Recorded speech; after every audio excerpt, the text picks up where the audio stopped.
Olá, alunos do Colégio Francano. Vamos para mais uma aula de redação. Hoje nós vamos estudar o gênero apólogo. Nós estamos tratando do tipo textual narrativo esse bimestre, por isso nós vamos estudar o gênero apólogo. Então, o apólogo, a primeira coisa, é o mesmo gênero que a fábula? Fábula é a mesma coisa que apólogo? O que vocês pensam? Qual a finalidade do apólogo? Qual que é a finalidade desse tipo textual? Vamos esclarecer as dúvidas. Primeiramente, o apólogo é um gênero alegórico, em que os personagens são animais, plantas, objetos ou até partes do corpo humano, trazendo um ensinamento de vida por meio de situações semelhantes às reais. Então, aqui a gente já tem uma caracterização do gênero. A gente tem que o apólogo traz um ensinamento de vida. Isso é o que o gênero nos passa, um ensinamento de vida. E é por meio das situações semelhantes às dos fatos reais. Não que seja um fato real, mas situação semelhante. Aí que se encontra a diferença do apólogo para a fábula. Por meio da utilização de exemplos, o apólogo tem por objetivo refletir sobre os conceitos humanos, visando modificá-los rumo a uma mudança paradigmática de ordem moral e ou social. Esse é o objetivo do apólogo, modificar aquele leitor para uma ordem moral ou social. A origem do apólogo, embora situada no Oriente, está presente na literatura de todos os povos. Em termos semânticos, o termo advém do grego apólogos, que significa narrativa detalhada, junção de apo, afastado para fora, com logos, palavra e discurso. Trata-se de um gênero bastante semelhante à fábula, embora a diferença da última se concentre em situações reais, que foi o que eu já falei para vocês. A diferença do apólogo para a fábula é essa situação real, que não tem na fábula. Em relação à parábola, que nós já estudamos, a diferença reside no fato do apólogo tratar de todos os tipos de lição, e não apenas questões religiosas e morais, que é a parábola. Como o caso da primeira, que é a parábola. O apólogo ele trata de todos os tipos de lição, qualquer tipo de lição relacionada a um fato real. Os apólogos são geralmente escritos em prosa, com enredos de considerável força imaginativa, buscando a evolução moral do leitor, por meio do autossacrifício, renúncia, abdicação de algo ou alguém por uma causa maior, daí o caráter moral predominante. Quer dizer, é predominante, não que seja, que só tenha isso. O caráter moral é predominante. Entre as manifestações mais antigas do gênero, destaca-se o apólogo de Jotão, presente na Bíblia judaica, o Antigo Testamento, em Juízes.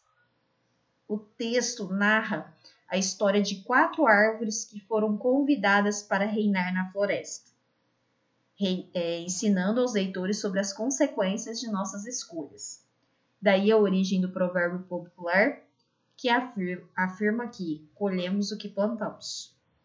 Essa é uma realidade, a gente colhe o que a gente planta. Muito tempo depois, na Espanha, no século XVII, tornaram-se notáveis mais representantes do gênero. Os apólogos dos sonhos, de Quevedo, o colóquio dos cachorros, de Cervantes. Na literatura brasileira, os principais autores que se dedicaram ao gênero são Dom Francisco Manuel de Melo, João Vicente Pimentel, Machado de Assis e Coelho Neto. O conto de Machado, provavelmente o mais célebre apólogo da história da literatura, narra a história de orgulho, de ciúme e vaidade que levam a uma agulha e uma linha a uma polêmica acalorada em que ambas procuram provar sua superioridade em relação à outra. Isso é uma coisa que acontece muito na vida real, um querendo mostrar que é melhor que o outro. No fim, na ausência de acordo entre as partes, o autor termina com uma lição de moral pesarosa. Contei essa história a um professor de melancolia, que então me disse abanando a cabeça: também eu tenho servido de agulha à minha linha ordinária. A mensagem contida no conto revela como os sentimentos negativos podem minar uma relação que, a princípio, seria bastante produtiva. A agulha é o complemento natural da linha, de modo que uma precisa da outra para desempenhar a função a contendo. A partir do momento em que uma tenta se sobrepor à outra, em termos de importância, quebra-se essa relação e todos saem perdendo. Por meio de tais narrativas, ensinam-se sobretudo lições didáticas de convivência. Vou dar um exemplo para vocês disso, relacionado mais à realidade de cada um. Na escola, por exemplo, tem um aluno que é bom de matemática, outro aluno já é melhor de inglês, outro aluno é melhor de português. Enfim, se todos se juntassem para o que cada um é bom e um compartilhasse com o outro, iria ter muito mais aprendizagem. Então, não é só você querer ser o melhor. Esse apólogo do Machado de Assis retrata bem essa questão de convivência. Resumindo, o apólogo é uma narrativa que busca ilustrar lições de sabedoria ou ética através do uso dos seres inanimados. No caso, a agulha, a linha, seja qualquer ser inanimado. Então, na apostila, a gente tem um apólogo de Machado de Assis. Vou ler com vocês, porque depois vão ter exercícios sobre. A aula de hoje eu tirei no site da InfoEscola um texto do Carlos Eduardo Mota. Agora eu vou passar para o apólogo da apostila, que é a apostila 2. Vamos ler o que traz aqui. Apólogos, histórias semelhantes às fábulas, corresponde a narrativas breves de situações vividas por seres inanimados, objetos ou mesmo partes do corpo humano, que adquirem a vida para transmitir uma situação exemplar. Nos apólogos, as personagens mostram, por meio do seu desempenho, determinado ensinamento. Leia o apólogo seguinte escrito por Machado de Assis. Um apólogo. Era uma vez uma agulha que disse a um novelo de linha: Por que está você com esse ar, toda cheia de si, toda enrolada, para fingir que vale alguma coisa nesse mundo? Deixe-me, senhora. Que a deixe por quê? Porque lhe digo que está com um ar insuportável? Repito que sim, e falarei sempre que me der na cabeça. Que cabeça, senhora? A senhora não é alfinete, é agulha. A agulha não tem cabeça. Que lhe importa o meu ar? Cada qual tem o ar que Deus lhe deu. Importe-se com a vida e deixa dos outros. Mas você é orgulhosa. De certo que sou. Mas por quê? É boa, porque coso.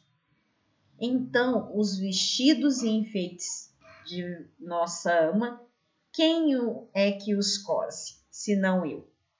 Você está agora melhor. Você é que os cose. Você ignora que quem os cose sou eu, e muito eu. Você fura o pano, nada mais. Eu é que coso. Prendo um pedaço a outro, dou feição aos babados. Sim, mas quem faz isso? Eu é que furo o pano, vou adiante, puxando por você, que vem atrás, obedecendo ao que eu faço e mando. Também os batedores vão adiante do imperador. Você é imperador? Não digo isso, mas a verdade é que você faz um papel subalterno, indo adiante.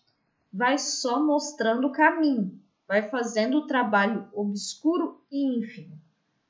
Eu é que prendo, ligo, ajunto. Estavam nisto quando a costureira chegou à casa da baronesa. Não sei se disse que isso se passava.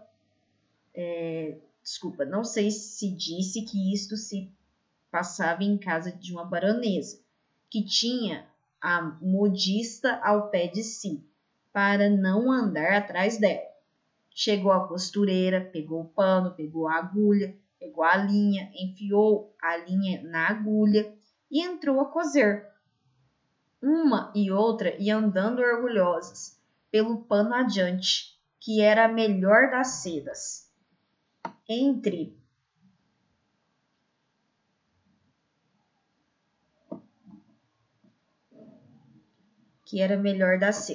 os dedos da costureira, ágeis com os galos de Diana, para dar a isto uma cor poética, e dizia a agulha: Então, senhora linha, ainda teima no que dizia há pouco?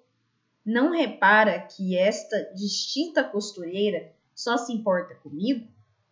Eu é que vou ficar aqui com os dedos dela, unidinha a eles, furando abaixo e acima. A linha não respondia nada, ia andando. Buraco aberto pela agulha era logo preenchido por ela, silenciosa e ativa, como quem sabe o que faz, e não está para ouvir palavras loucas. A agulha, vendo a costura, não se ouvia mais do que plic, plic, plic, plic da agulha no pano. Caindo o sol, a costureira dobrou a costura para o dia seguinte. Continuou ainda nesse e no outro, até que o quarto acabou a obra e então ficou esperando o baile. Veio a noite do baile e a baronesa vestiu-se. A costureira, que ajudou a vestir-se, levava a agulha espetada no corpinho para dar algum ponto necessário. E quando compunha o vestido da bela dama e puxava a um lado ao outro, arregaçava daqui ou ali, alisando, abotoando, acolchetando a linha para mofar da agulha. Perguntou-lhe: Ora, agora, diga-me, quem é que vai ao baile? No corpo da baronesa, fazendo parte do vestido e da elegância. Quem é que vai dançar com ministros e diplomatas, enquanto você volta para a caixinha da costureira, antes de ir para o balaio de mucamas? Vamos, diga lá. Parece que a agulha não disse nada, mas um alfinete de cabeça grande e não menor experiência murmurou à pobre agulha: Anda, aprende, tola.